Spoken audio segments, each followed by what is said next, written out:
wall-mounted turret's behavior and firing mechanic.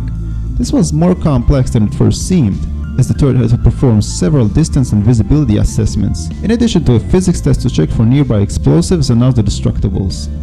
Having become satisfied with it, I saw that there was one obvious, yet crucial thing missing: an equalizer. So I eagerly set out to create a quick weapon to give the player a fighting chance. I based a part of my freestyle idea on the plasma weapon from the Fallout universe. I wanted something that looked rough and rugged, but was simple to operate. This process was mostly straightforward.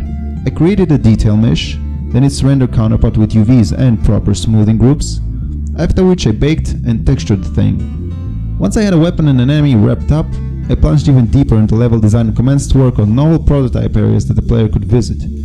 During this development cycle, I also focused on making animated objects, explosive canisters, doorways, particle effects, sounds, and a second test enemy. One facet which wasn't given due attention up to this point was audio, itself being a focal point in what makes a game truly legendary. Realizing this, I decided to divert some of my time to creating various pickup sounds, along with a few one-off stings that I could scatter around the level to really enhance the ambience. I wasn't really ready to commit in earnest to developing a cohesive score at the time, since I felt there was much to do in the other departments, mainly polishing the level and its enemies. It was roughly during this point in development that my prototype game started running quite slowly. Playing in at 1080p, I got around 40 frames a second along with thousands of draw calls.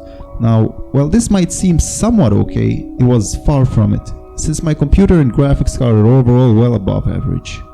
This realization caused me to dread the game's performance on other systems. Ultimately, no matter how innovative or groundbreaking a game is, no gamer will play it if it runs at 5 frames a second. So I did the prudent thing.